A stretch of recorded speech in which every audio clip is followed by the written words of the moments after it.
Alright, I wanted to do a quick video here on some of the artifacts that appeared in the other videos after they'd been brought in and cleaned up. You might remember this arrowhead. It was a surface find in a cornfield back in June, I believe. It's December now, December 18th.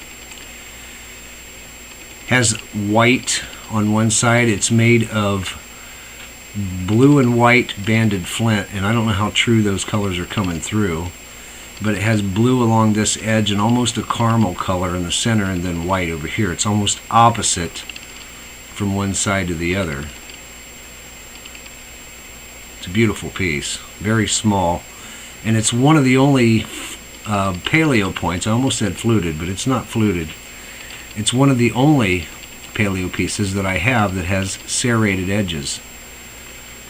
And I don't know how common that is in paleo style tips, but this is the first that I've found in my collection that has serrated edges.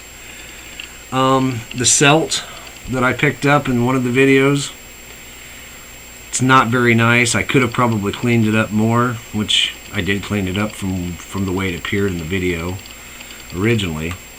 Has score marks across here, which tells me that it was most likely in a binding of some sort. Has a cutting edge on it, and you'll notice on some of these celts, a lot of them, on the tips, they're sharpened, but they always seem to put a notch in one end of the tip of the cutting edge of the celt. I really don't understand why they did that, other than have a better cutting edge for like going between the meat and the skin to say get a little bit better grip and cutting edge. But you can see that it's got a score that comes down right to that. So I'm kind of confused on why they did that, but I've got several celts that they all have these notches in part of the tip. So if you find one and it's got a chip taken out of the tip, that's not always an accident. That's not always a plow mark. That's intentional.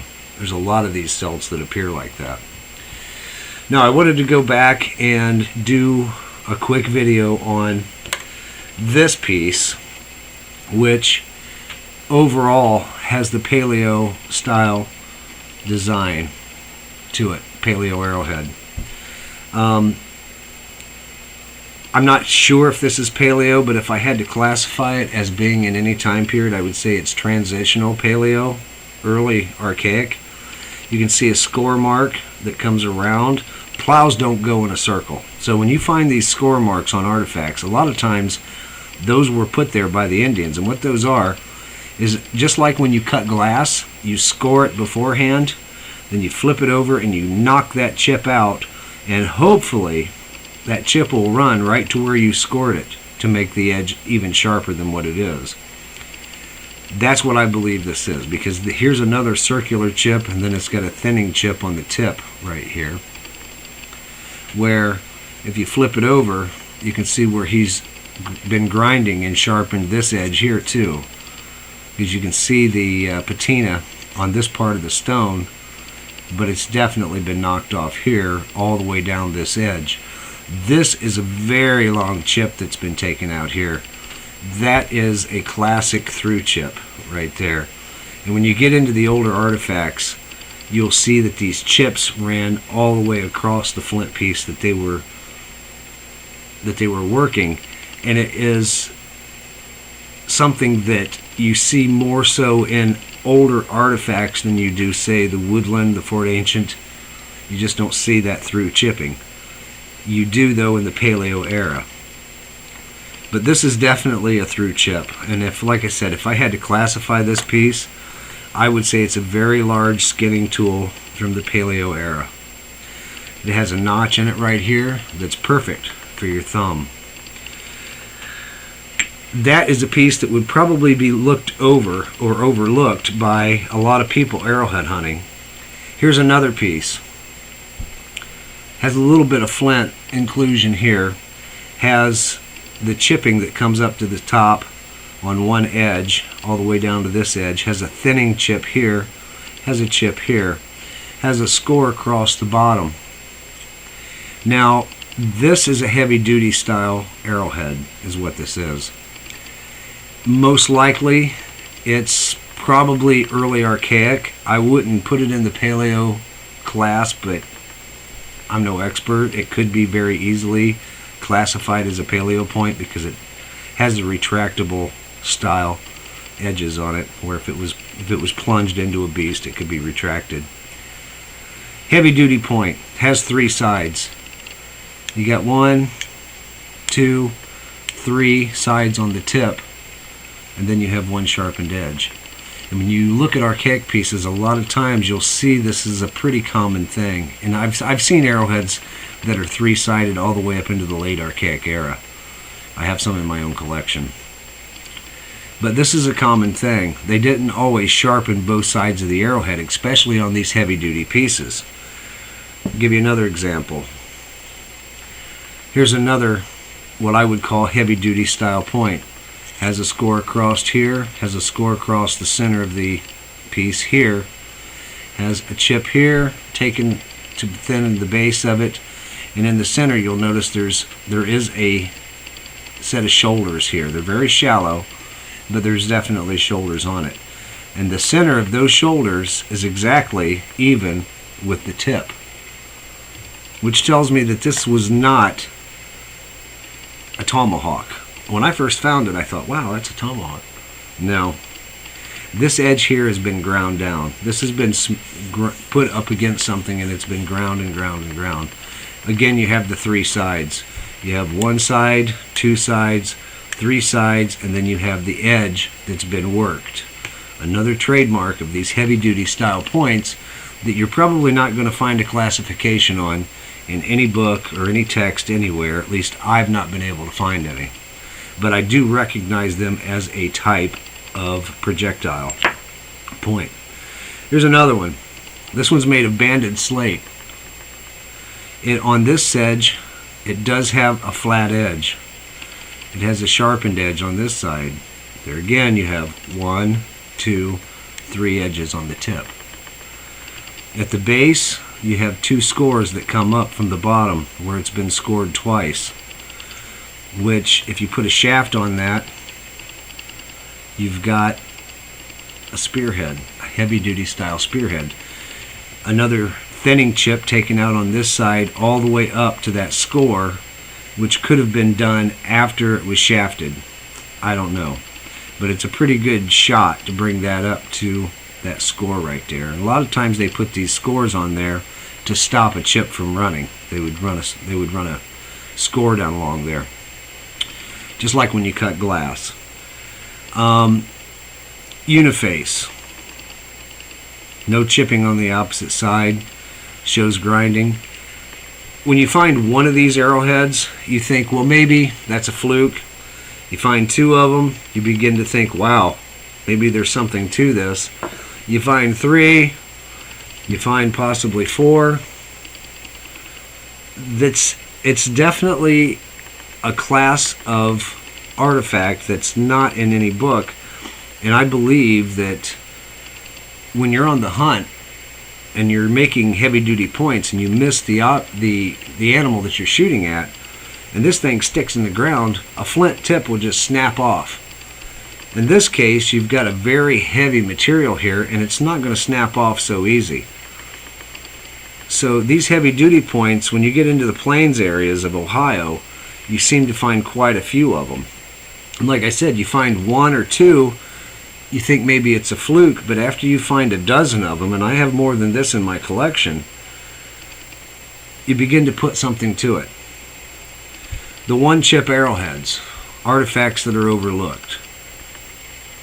Again, you have 3 sides. 1, 2, 3 with 1 sharp edge. If I had to classify this piece and put it into a time period, I would say it's early archaic with the Thebes. It's got a lot of patina on it. It's been laying around a very long time. But again, if you find 1 or 2 of these funny looking stones that are shaped similar to arrowheads, you begin to see a pattern in them. Another one, a very large base, or almost a rounded base, which is typical I forget the name of the paleo style point. But when you're on the hunt, and the beast that you've used all your arrows, say you had 5 atlatl spears with you and you've used all 5, and you need another one, you use the materials you have with you. Because you're not right, the Flint source isn't like just down the road. It may be 50 miles from here. So you used what you had, and these points, a lot of these arrowheads were just made of material that they had with them when they were on the fly. Here's one that's made from a piece of a pendant. Well, people call them pendants, but they're gorgets. I think they're atlatl weights. This piece has been scored across the back. You can see there's a line here. It's most likely been scored along this edge before it was snapped off. It's got a turkey tail base on it. It's got a very small notch or chip taken out where that score runs to that edge. It's got another score that runs across the center of the piece, right down towards in this general area, which could have been for binding. They put some of these scores on, a lot of times they would score the surface of a piece to keep the binding from sliding off. Once it had pitch on it, the pitch would hold on to that, and then they could put the binding on it, and it would hold it in place. This has a hole drilled in the center of it. This arrowhead does. For what reason, I don't understand. It's got another one right on the corner, which makes the notches for it to be bound. Makes almost a perfect turkey tail. It's got a milk mark up the center of the arrowhead. My point being, they didn't always use flint to make arrowheads. They used the material that they had. Not saying that this was actually an arrowhead that was used, but there again, you just never know. If the beast has already consumed 5 of your arrows or your spears, and you need to make another one, you use what you got, because your family's got to eat tonight. And I'll want to point something else out on this too, is again, you have one sharpened edge along here. You have a flat edge. Again, you have 1, 2, 3 sides on the tip. It's a common thing to find that in a paleo, early mound builder style artifact, arrowhead. And most of the time, like I say, it's more prevalent in the heavy duty style points. This is, in my opinion, this is definitely heavy duty style arrowhead. Got another one that I found very close to where I found this one. In the very corner, you can see where it's been drilled out. Has a very, very small chip taken out of this edge over here. Again, you've got 3 sides to the tip.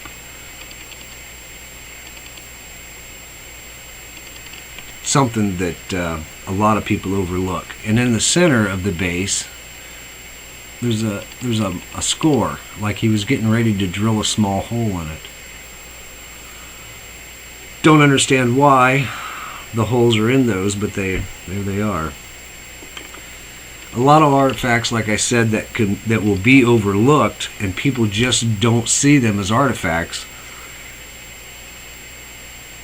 are these heavy-duty style spear tips. This I don't think is so much a spear tip, although it does have the general shape of a spear. Very heavy-duty. It's got a cup here. It's got a round mark here. A couple of them, all the way around this. Which makes me think somebody was using this for a bow drill, because it fits your hand perfect, and it's got the cup in the bottom of it where it could have been used as a bow drill to make some holes in some slate pieces or whatever they needed to do. But it's definitely got a cup in it, and it's got these round marks on it. I think it's the handle from a bow drill. Very, very old. And these green stones, when you see this green stone, that's the stuff that they wanted to use. It has that flint quality to it. It rings when it's struck against another piece. Again, we've got one-sided arrowheads here, or one-piece arrowheads, made of sandstone, not even made from flint or slate. You find one, you think, well, that's a fluke. You find two, you begin to think, well, that's definitely a type of artifact that is not being classified anywhere. And again, you've got 1, 2, 3 sides and one fairly sharpened edge. Well, it's rounded, but you get the point.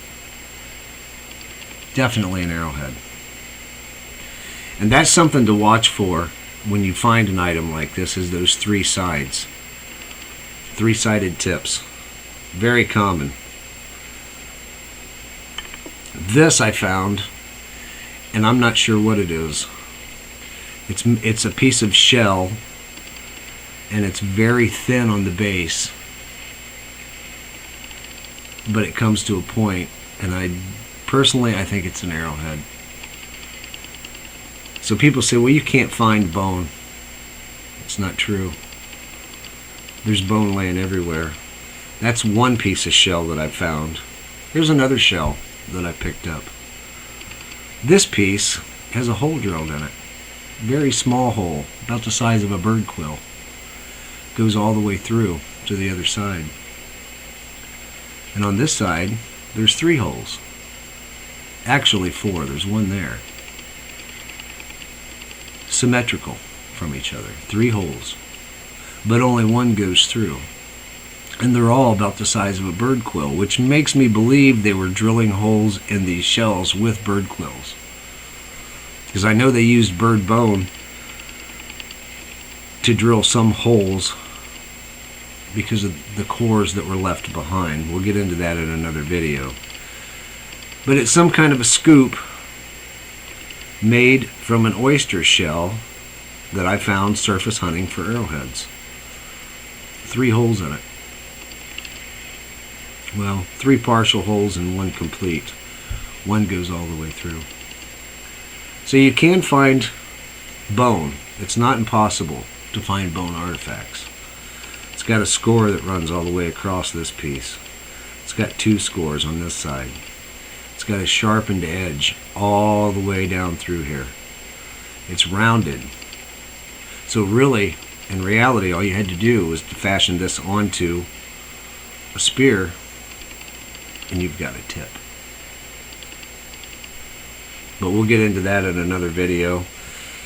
I know they were using a lot of bone, and they were chipping it like flint. This piece here has chips taken out of it, just like a piece of flint. And I'm hoping the camera picks up on that. You can see there's been chips taken out. And this is a piece of antler, is what this is. And what I think this is, and it's got reverse chipping, chips taken out this side, and then on the tip, it's got some chips taken out the other way.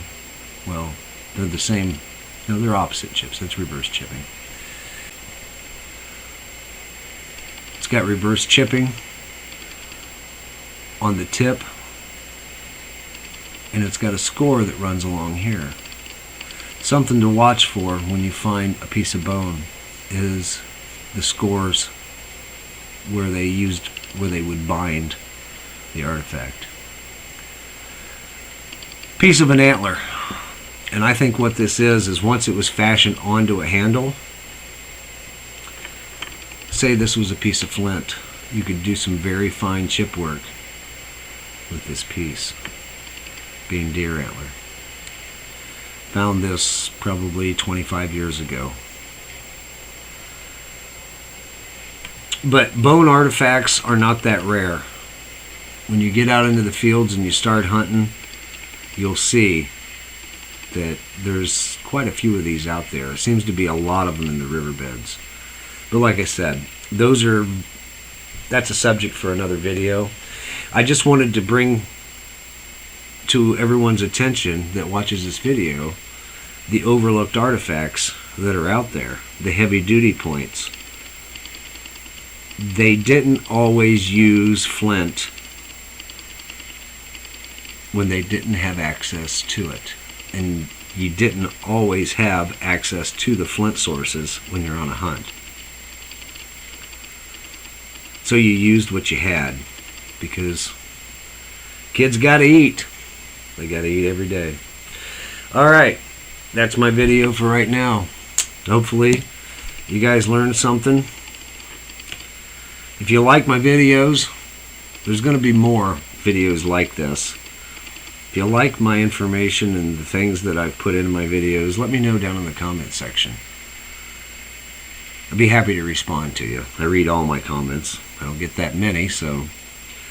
And hit the like button if you enjoyed my insight on some of these overlooked artifacts, the things that are laying in the fields that people just don't seem to keep.